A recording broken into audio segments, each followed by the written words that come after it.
Let's give Kristen Fugate a big hand tonight. Can you make that up there? All right.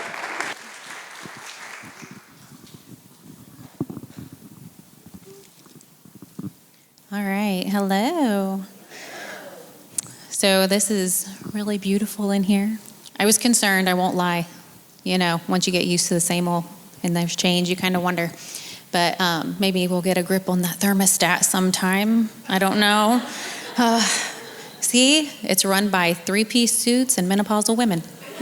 So I'm just gonna be cold. I'm just gonna be cold and deal with it. So, and hot-blooded bodies. But no, tonight, though, I want to talk to you about trusting the Lord, and that can kind of seem like a day-to-day, thing that is just an everyday thing for us Christians. But the reason why I want to talk to you about that is because I had a moment of self-evaluation in myself with this, and I was praying one day, reading the Bible, journaling my time and everything with the Lord. And as I was praying about something in my own life that I was believing for, I'm praying, I'm writing, and I hear, "Do you trust me?" And I thought, that's silly, And so I kept going, and as I continue, I hear it again, "Do you trust me?" And I thought, do I not? Am I not trusting in this situation, in this particular thing in my life? Am I not fully trusting you with it? And so like I said, self-evaluation here. I had to look within to see if I was maybe doubting God. And what I found was you cannot have faith without trust, and you can't have trust without faith. They go hand in hand. And so I was looking at what actually the opposite of trust is, and that is doubt. And doubt literally means the lack of faith. And if you're looking at the definition of, doubting a person, it's the lack of faith in them and a lack of their intention and their character. And true trust in God is knowing that his intentions toward me are good. And there are times where doubt can come in looking like control. You want to control a situation. You don't think God's doing it quick enough. You don't think he's doing it the right way. You think you have a better way. And so doubt can come in as control, and we need to release and surrender that control to him. And so this is kind of, what do you do in those times when you are doubting God? Your trust is wavering. And so I'll have us go to 2 Chronicles 20. Get opened up here. And, the backstory here, it's the story of Jehoshaphat. And he hears that there's going to be 3 armies coming after him, right? So 3 armies are coming after his one because they want to take over his land. They want to conquer and take over his land that he has been promised. And the first thing that he decides to do is to pray and to fast. And so we're going to read the prayer that he prayed. We're going to start in verse 6. It says, "O Lord God of our fathers, are you not God in heaven, and do you not rule over all the kingdoms of the nations? In your hand are power and might, so that none is able to withstand you. Did not you, O our God, drive out the inhabitants of this land before your people Israel and give it forever to the descendants of Abraham your friend? They dwelt in it and have built you a sanctuary in it for your name, saying, if evil comes upon us, the sword of judgment or pestilence or famine, we will stand before this house and before you, for your name and the symbol of your presence is in this house, and cry to you in our affliction, and you will hear and save. And now behold, the men of Ammon, Moab, and Mount Seir, whom you would not let Israel invade when they came from the land of Egypt, and whom they turned from and did not destroy. Behold, they reward us by coming to drive us out of your possession, which you have given us to inherit. O our God, will you not exercise judgment upon them? For we have no might to stand against this great company that is coming against us. We do not know what to do, but our eyes are upon you. So we see here in the beginning of his prayer, he's building himself up because he's remembering who God is. He's remembering, God, you are faithful. You promised this land to us. How can they come in here and take it from us when it's already been promised? It's our possession. We own it because you gave it to us. And that is something that we have to do in our own lives, which I stress this to friends and others about. It is important to journal and log your time with the Lord and keep a record, a personal record of what he's doing in your life. Because the thing is when you are faced with your own battle in life, secondhand spiritual knowledge doesn't cut it. You have to have your own personal experiences, because who God is to my mom isn't who God's going to be to me when I'm going through a trial in my life. Who God is to my best friend isn't going to cut it. I need to know who he is to me and know, God, you were faithful then. You're going to be faithful now. You were just then. You are just now, because God is the same yesterday, today, and tomorrow. And so it is so important to just keep that log so that you can go back and build yourself up in that faith. And then we are going to skip down to verse 15, because then the Spirit of the Lord responds. And he says, "Hearken, all Judah, you inhabitants of Jerusalem, and you, King Jehoshaphat. The Lord says this to you, do not be afraid and dismayed at this great multitude, for this battle is not yours, but it's God's. Tomorrow go down to them. Behold, they will come up by the ascent of Ziz, and you will find them at the end of the ravine before the wilderness of Jeruel. You shall not need to fight in this battle. Take your positions, stand still, and see the deliverance of the Lord who is with you, O Judah and Jerusalem. Fear not, nor be dismayed. Tomorrow go out against them, for the Lord is with you." Now, when it comes to this, if I were him, I would have rathered God say, you know what, don't worry about it, just sit back, and I'm just going to smite them where they stand. But God sent a message of obedience. He told him what to do. He still had to go out and stand at the battle. He wasn't going to have to fight the battle, but he was going to still have to get up and go do something. And God will often do that with us, right? There's still a level of obedience. God will meet us there in our obedience to him. And then we will move to verse 20. And it says, "They rose early in the morning and went out into the wilderness of Tekoa. And as they went out, Jehoshaphat stood and said, 'Hear me, O Judah, and you inhabitants of Jerusalem. Believe in the Lord your God, and you shall be established. Believe and remain steadfast in his prophets, and you shall prosper.'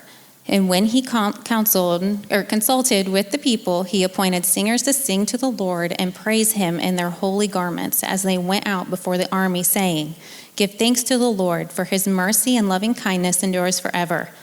And when they began to sing and to praise, the Lord set ambushments against the men of Ammon, Moab, and Mount Seir, who had come against Judah, and they were self-slaughtered." So here they obeyed God. They got up, they went out to face this multitude of armies coming against them. And what did they do? They didn't send out their biggest men with their heaviest armor and their biggest weapons. They sent out their praise team to go before them. And they were singing the praise, already praising God for the battle won, when they hadn't even seen the battle yet. But they went in there, they weren't expecting defeat, they were expecting the victory. So they were already praising God before they went out there. And with this, I've never had something so dire in my life where people are coming after me to kill me. But I can imagine as they were marching out, it wasn't silence around them. They're marching out, going face to face with 3 other armies coming towards them. So they are seeing these men, and they're big.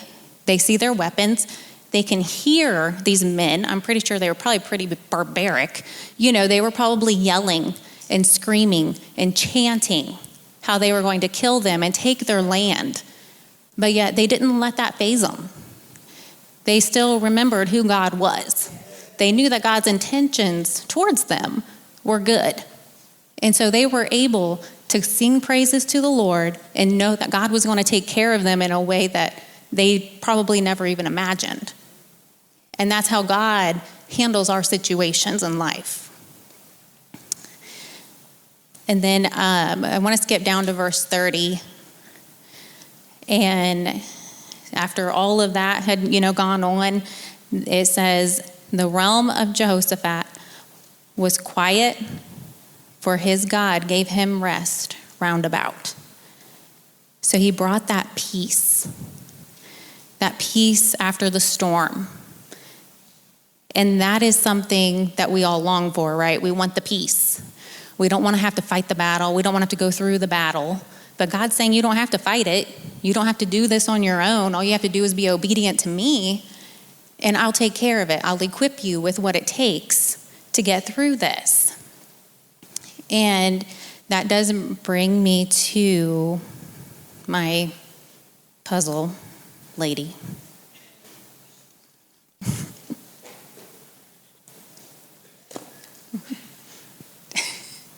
I'm going to switch it. So I got a puzzle here, and in our house we like to do puzzles. In the wintertime, we like to set up a puzzle board in the living room and do puzzles and usually argue over who gets to put the last piece in, and then there's fighting and all the things. There's tears and slamming doors, but we like puzzles. We still do them. But when it comes to puzzles, though, we can think about the picture that God has for our lives. He knows the picture. This here is Spider-Man. It's not very pretty or anything, but he knows what the final picture of our life is supposed to look like. We don't get to see that final picture. We see in our head what we try to imagine, and then every day we get little pieces to that puzzle.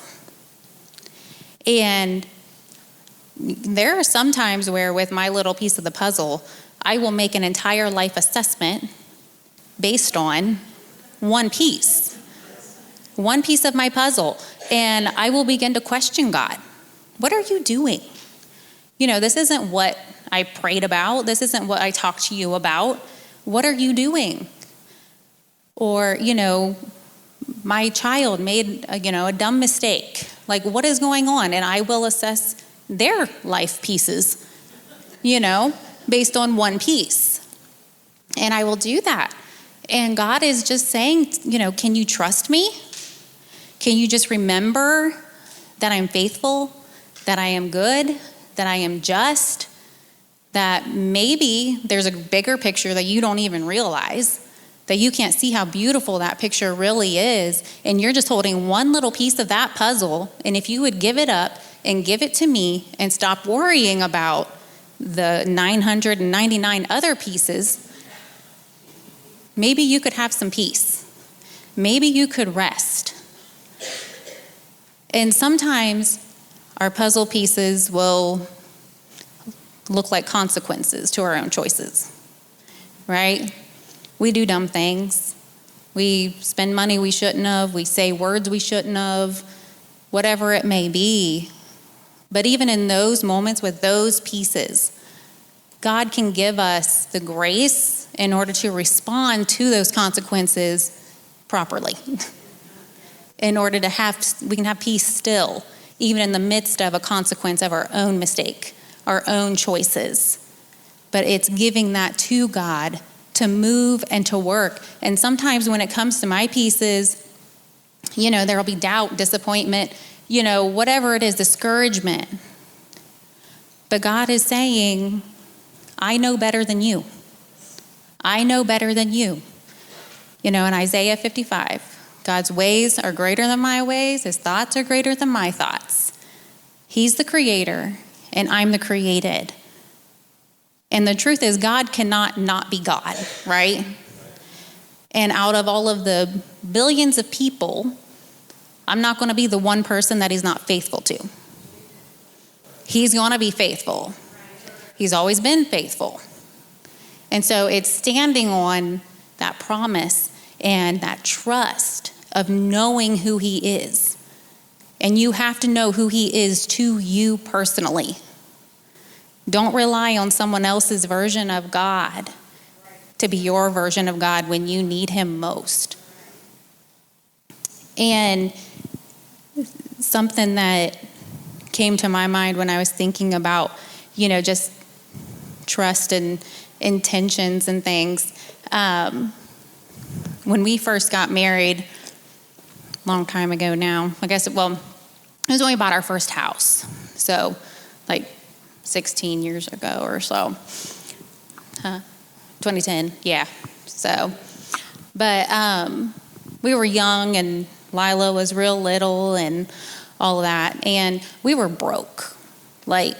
I know my dad has talked about stories. We weren't that broke, I guess. We had a refrigerator. We didn't have to use a cooler or anything.